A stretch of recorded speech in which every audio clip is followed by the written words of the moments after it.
Hi everyone, firstly happy new year to all अनि देश विदेशमा हुनुभएका सबै पनि दाजुभाइ दिदीबहिनीहरूलाई नेपाली नयाँ वर्ष 2082 सालको धेरै धेरै शुभकामना भन्छु। अनि हामी चाहिँ लाग्यौं न्यू इयर मनाउनको लागि सबैजना रेडी भएर निस्किसक्यौं। अनि बाउजी ढोका लाउँदै हुनुहुन्छ, घरमा चिया लिएर पुग्नु मात्रै। अनि सानी चाहिँ ड्याडी र मम्मीसँग चेप्टेर बसिरहेछ। अनि म चाहिँ यहाँनिर सोल्टिङमा जिस्काउँदैछु। सोल्टिङको आमाहरू यहीँ जुन अगाडि बसेको छ। अनि सानी पनि निन्द्रा लाग्दैछ, पनि होइन भन्दैछ। अनि हामी चाहिँ लाग्यौँ उकालो अब। अनि सबैजना आफ्नो आफ्नै धुनमा छन्। सोल्टिङ पनि आफ्नै सुरमा छ। उसलाई चाहिँ गाडीमा मजा आइरहेछ। अनि रुदा पनि रुँदैन, खेलेकै सुतेकै गऱ्यो सोल्टिङ चाहिँ।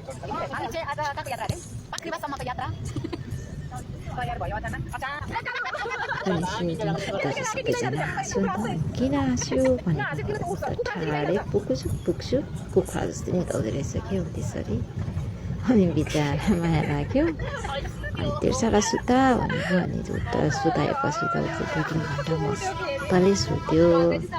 उसलाई चाहिँ घरमा सुताउनु गाह्रो हुन्छ नि त। अनि गाडीले हल्लाएर होला आफै भुग्लु सुतेकै गऱ्यो क्या। अनि यस्तो राम्रो देखिने सिन थियो है, भ्यू। अनि मैले चाहिँ गाडी बाहिरबाट हात निकालेर यसरी भिडियो खिच्दै हिँडेँ। सोल्टिङ चाहिँ उठिसक्यो। अनि उसलाई चाहिँ दिल्ली बोकिरहेछ। अब सबैजनाले खाजा खानु थाल्यो है, म पनि खानु थालेँ। किनभने हामी चाहिँ बिहानै नै हिँडेको थियौँ नि त, टाढेकै यात्रा हो र। त्यही भएर खाजासाजा सबै बोकेको थियो गाडीमा। अनि खाँदै हिँड्न थाल्यौँ। अनि खाइसकेपछि गार्बेज चाहिँ सबै ब्यागमा राखेर हामीले बोक्यौँ गाडीमै। अनि पुग्यौँ हामी तम्बरको पुल पुग्यौँ। अनि त्यसपछि पारी पनि पुग्यौँ। अनि लाग्यौँ उकालो। फेरि बाटो त कति राम्रो देख्दै सबैतिर हेऱ्यो उस्तै है, भिडियो लिन मनपर्ने। अनि यहाँ पुग्यौँ धनकुटा एरिया, प्राङ्गणमा प्रवेश गरिसक्यौँ। फेरि उकालो लाग्यौँ।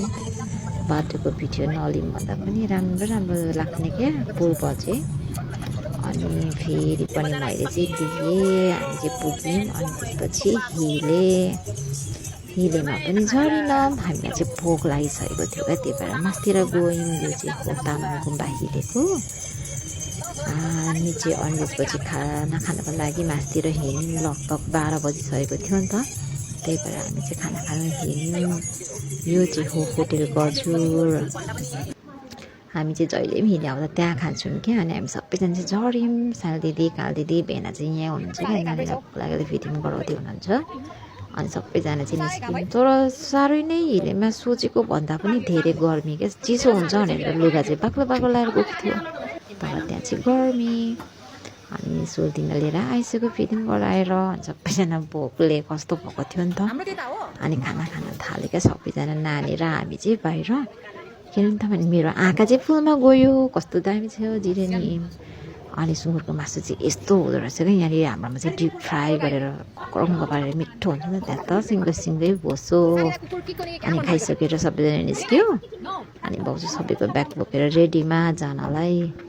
अनि हामी पुग्यौँ पाख्रीबासमा ओर्ल्यौँ होइन। पाख्रीबासमा ओर्ल्यौँ। अनि एक अर्काको सहारा हुँदै बाउ र आमा चाहिँ ओह्रालो लाग्नु भयो। अनि बाउ आमाको ओह्रालो लागे पछाडि हामी पनि ओह्रालो। हामीलाई पुग्नु थियो यो पार्कमा, बिग बुद्धमा। त्यसपछि हामी झऱ्यौँ। अनि मैले यो बोलेको चाहिँ बेबीको बेबियर हो। यो चाहिँ गरुङै थियो। ओह्रालोमा बोक्नु त ठिकै हो, उकालोमा चाहिँ अलिक गाह्रो पर्ने रहेछ। अनि लाग्यौँ हामी तलतिर। थक्कै मारिदिएको थियौँ यहाँ चाहिँ, ओह्रालोमा थक्कै मार्दै गयौँ। अनि यिनीहरू चाहिँ हिँड्नु नसकेर बिस्तारो खिच्रिँदैछ। उनीहरू चाहिँ अघि आएर यहाँनिर बसिरहेछ। अनि आइपुग्यो सबैजना। अनि मैले पनि भिडियो लिएँ। त्यहाँको पोखरी हेर्दैछ क्या, अनि त्यहीँ बसेपछि मैले चाहिँ फोटो पनि लिइदिएँ उनीहरूको। मैले चाहिँ लिइनँ। अनि त्यहाँ बिचमा चाहिँ सानो गौतम बुद्ध हुँदो रहेछ क्या। अनि उसको पनि फोटो लियौँ। सोचेभन्दा धेरै गर्मी भएर मान्छेहरू चाहिँ प्लेनको पखेटामा पनि शीतलको लागि बसिरहेछ। अनि हामी चाहिँ यतानिर बसेको थियौँ क्या टिकटको घरमा। गर्मी धेरै नै भएर चाहिँ त्यसरी बस्नु परेको थियो। अनि त्यो बिग बुद्धमा जानु थियो नि त हामीलाई। अनि हामी चाहिँ बाटो लाग्यौँ। बाउ आमा चाहिँ अघि जाइसक्नु भएको थियो यहाँनिर। अब हामी जाँदैछौँ। कहीँनिर साइली चाहिँ तलतिरै छ। त्यहाँ पुगेर हामीले भिडियोहरू पनि लियौँ होइन। भिडियो लियौँ सबैले, आमा बाउ कान्छी म सबै चाहिँ पुगिसकेको थियौँ। अनि मैले भिडियो पनि लिएँ। मैले भिडियो लिएको चाहिँ पछाडिको सिन राम्रो देखेर लिएको, तर सिन चाहिँ राम्रो देखिएन यहाँनिर। सोचे जस्तो सिन देखिएन। अनि यो प्लेन चाहिँ हिले पाख्रीबासको प्लेन अरे क्या जुमा। अनि उनीहरू चाहिँ नानीलाई फिलिङ गरेर भर्खर आउँदैछ। घाम बेसी लागेर चाहिँ कुदेको अरे। अनि सोल्टिन र मेरो चाहिँ सेम कन्भर्स रहेछ वाइटमा। अनि बुहारीहरू चाहिँ पर बुहारी बेनाहरू चाहिँ चिया बगान जानुभएको थियो नि त बेनाहरू। अनि यसले चाहिँ देखेर बोलाउँदैछ बोनु बोनु चाहिँ बुहारीको प्यारो नाम चाहिँ बोनु। अनि बोलाउँदैछ क्या। अनि फर्स्टपल्ट त सुन्यो होइन, त्यसपछि त सुनेन नि त। अनि फेरि पनि बोला न आगो सुजन भेनालाई भन्दैछ कान्छीले। अनि यो देखिरहेको प्लेनको नाम चाहिँ संसारी एयरलाइन्स अरे क्या, कहिले नसुनेको नाम। अनि गर्मी बेसी भएर ठाउँ ठाउँमा धारा रहेछ। अनुहार धुँदै हिँड्यो। हामी चाहिँ यहाँ थकाइ माऱ्यौँ। उनीहरू चाहिँ अघि आइसकेको भएर हिँड्यो। हामी चाहिँ थकाइ मारेर आउँछौँ भनेर त्यहीँ बस्यौँ क्या। अनि सबैजना उनीहरू चाहिँ हिँड्यो होइन। हामी चाहिँ त्यहीँ बसेर भिडियो गर्दै बस्यौँ। भिडियो लिँदै बस्यौँ। गर्मी ज्यादा भएर हिँड्नै नसक्यौँ। सानीको चाहिँ गर्मी ज्यादा भएर चाहिँ आँखा पोल्यो अरे, चस्मा चाहियो अरे। ऊ चाहिँ चस्मा लगाइराख्नु त, त्यही भएर आँखा पोल्यो अरे क्या उसको चाहिँ। अनि यसरी थकाइ मारेर बस्यौँ। आँखी त झन् गलेर स्यालक्कै। अनि हामी बाटो लागेपछि चाहिँ यहाँ चाहिँ रहेछ कुल्फी रेस्टुरेन्टमा। अनि गर्मी बेसी भएर उनीहरूलाई चाहिँ कुल्फी खानु चार पर्यो अरे। अनि खाना थाल्यो। त्यसको वरिपरि त बोजूहरू पनि धेरै रहेछ। अनि साङ्गेले चाहिँ सबैलाई कुल्फी बोकेर लिएर बाँड्दैछ क्या। उनीहरू चाहिँ त्यहीँ बस्नुहुने बासिन्दाहरू रहेछ सबैजना। अनि साङ्गेले चाहिँ आफू पनि कुल्फी खायो। अनि अरू पनि सबैलाई बाँडेर हामी चाहिँ उकालो लाग्यौँ। उकालो चढ्दाको बेहालतको रूप चाहिँ यस्तो छ हाम्रो। अनि भारी पनि त्यस्तै। हामी चाहिँ उकालो 3 जना लाग्दैछौँ। अनि उनीहरू चाहिँ अघि पुगेर पनि चिया दोकानमा चिया खाँदो रहेछ क्या हामीलाई पर्खेर। अनि हामीले पनि त चिया खान थाल्यौँ। यहाँ चाहिँ रहेछ एउटा लाइट फ्यान खालको। साङ्गेको हालत त्यस्तो छ।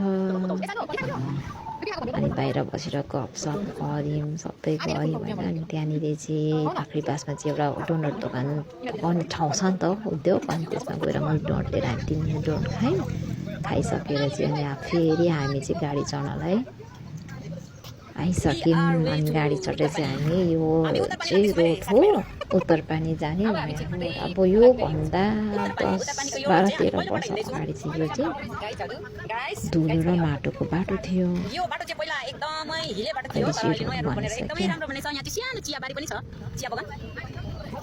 अनि पहिला चाहिँ यो बाटोमा माटोको पानी पऱ्यो भने चाहिँ हिलो हुन्थ्यो नि त, त्यस्तरी हिँडेको थियौँ। लगभग हामी 10-12 वर्ष पछाडि सायद होला कस्तो नराम्रो रोड बन्नेछ अरे यहाँ चाहिँ। अनि यहाँ चाहिँ हाम्रो बेटी बस्नुहुन्छ, त्यो पारा गएको थियौँ। अब पहिला त एउटा पातलो घर थियो, अहिले चाहिँ बाक्लो कस्ती भएछ चिन्नु सकेनौँ। गाडी चाहिँ अलिक पर रोको थियो। अनि चाहिँ एउटा माम यहाँ हुनुहुन्छ भनेर चाहिँ हामी फेरि फर्केर आयौँ। अनि माम चाहिँ घरमा बस्नु गइरहेको रहेछ। मामलाई भेट्यौँ ओऱ्यौँ होइन। माम चाहिँ जस्तोको त्यस्तै हुँदो रहेछ। उहाँ चाहिँ हाम्रो जेठी माइजूको आमा हो नि त, जेठी माइजू हुनु न अहिले त। अनि हामी डकपेट गऱ्यौँ, खेल गऱ्यौँ होइन। अनि त्यसपछि सबैजना रमाइलो गऱ्यौँ होइन। माइजू त लगभग 12-13 वर्ष अगाडि खसिसक्नु भएको हो नि त। त्यहाँदेखि हामी त्यति गएको थिएनौँ, पहिला चाहिँ गइरहेको थियौँ। अनि त्यत्रो वर्षपछि जाँदाखेरि चाहिँ रोड पनि बनिसकेछ, अर्कै भइसकेको छ क्या ठाउँ त। घर पनि पातलो थियो, अहिले त पक्की घरहरू बनिसकेछ यहाँ त। अनि कस्तो रमाइलो भइसकेछ त्यत्रो वर्ष पछाडि जाँदा त। अनि हाम्रो गाडी चाहिँ यहाँ थियो, त्यो गाडीभित्र चाहिँ भेनाल भाइ साङ्गे बसेर सेकुवा खाँदै थियो नि त। अनि आङ्सीले चाहिँ भाइ बोक्छु भन्नु होला, चाहिँ भाइ बोक्नु दिँदैन लडोसँग छ। अनि चास बाबुले चाहिँ मम्मीलाई मागेर बोक्यो क्या। अनि यता चाहिँ बुहारी सेपरेटमा आएर उनीहरूले खाएको सेकुवा माग्दै रहेछ क्या। अनि हामी चाहिँ यता गयौँ, यहाँ चाहिँ लोकल कुखुरा पनि देखियो। अनि मलाई चाहिँ भिडियो लिइहालेँ। अनि त्यसपछि चाहिँ हामी त्यहाँबाट चाहिँ बिदा मागेर हिँड्यौँ। माइजू बाई बाई गर्दै हुनुहुन्छ, माम पर बसिराख्नु भएको छ। अब फेरि पनि एकपल्ट आउने भनेर हिँड्यौँ। अनि यो ठाउँ चाहिँ कति राम्रो थियो क्या, सायद केही होला यहाँनिर। हामी त्यति घुमिनौँ। अनि यहाँ चाहिँ अलिकति कच्ची बाटो पनि रहेछ, धुलो उडाउँदै हिँड्यौँ यहाँ बाटो पनि। अनि त्यसपछि फेरि रोडमा आइपुग्यौँ। अनि लाग्यौँ फेरि ओह्रालो। हामी चाहिँ अब हिलेमा आइपुग्यौँ। उत्तर पानीबाट डाइरेक्ट हिले आयौँ। अनि हिलेमा सब्जीहरू किन्नुको लागि सबैतिर डुल्यौँ होइन। यो चाहिँ हिलेको भाइ फेमस सेकुवा पसल हो नि त, तर हामीले ल्याएनौँ। ओभरभ्यू र अनि धुवा बेसी भएर चाहिँ पस्न सकेनौँ क्या। अनि यो चाहिँ हिले बजारमा हामी पनि रमाइलो गर्न थाल्यौँ। अनि हामीले चाहिँ सागसब्जी पनि त्यहीँबाट किन्यौँ क्या। धरानभन्दा अलिक सस्तो हुन्छ नि त, तर भेटामा चाहिँ महँगो हुन्छ धरानबाट गएको भएर। अनि त्यहीँबाट साग फेरि यहाँको कस्तो मिठो हुन्छ क्या चिसोको। अनि साग बिस्कुटहरू चाहिँ लिएर आयौँ। अनि त्यही हिलेबाट चाहिँ पोल्नुको लागि सुँगुरको मासु पनि लिएर आयौँ क्या। अनि हामीले चाहिँ फोटो पनि लियौँ त्यहाँनिर हिलेमा। अनि पोलिसकेपछि फेरि हामी ओह्रालो झऱ्यौँ। अब चाहिँ हामी चाहिँ तल झर्दै भेटेटार आइपुग्यौँ। यहाँ चाहिँ निमुरको प्रोग्राम रहेछ। हामीले चाहिँ भोक लागेर थुक्पा खानु गयौँ होइन। अनि यहाँ चाहिँ प्रोग्राम रहेछ, भाइहरू चाहिँ गाडीमा बसिरहेको थियो। छिटोको छिटो भनेर हामीले छिटो आयौँ। त्यो दिन चाहिँ टोपी बाङ्गे भएर जाडो भएर स्वेटर ज्याकेट लगाएको त उसको त आँखै छ। अनि पर्खिरहेको रहेछ हामीलाई। बेना पनि त्यहाँ पर्खिराख्नु भएको रहेछ होइन। अनि यतापट्टि घुमेको त मान्छे त यसरी गाडी चढ्दो रहेछ क्या। अनि हामी चाहिँ अब लाग्यौँ धरानतिर। हामी चाहिँ आइपुग्यौँ भ्यू पोइन्ट। यो चाहिँ धरानको भ्यू हो, भलेको बत्तीहरू चाहिँ। अनि भ्यू पोइन्टको रेस्टुरेन्टहरू हो यिनीहरू चाहिँ। अनि हामी चाहिँ लाग्यौँ अब धरानतिर। अब हामी चाहिँ पुरानो बजार आइपुग्यौँ। आजकल त भान्चोक भन्ने बाटो भएर भान्चोक आइपुग्नु पाउँदैन नि त, त्यही भएर पुरानो बजार आइपुग्यौँ। त्यहाँदेखि चाहिँ हामी घर आइपुग्यौँ अब।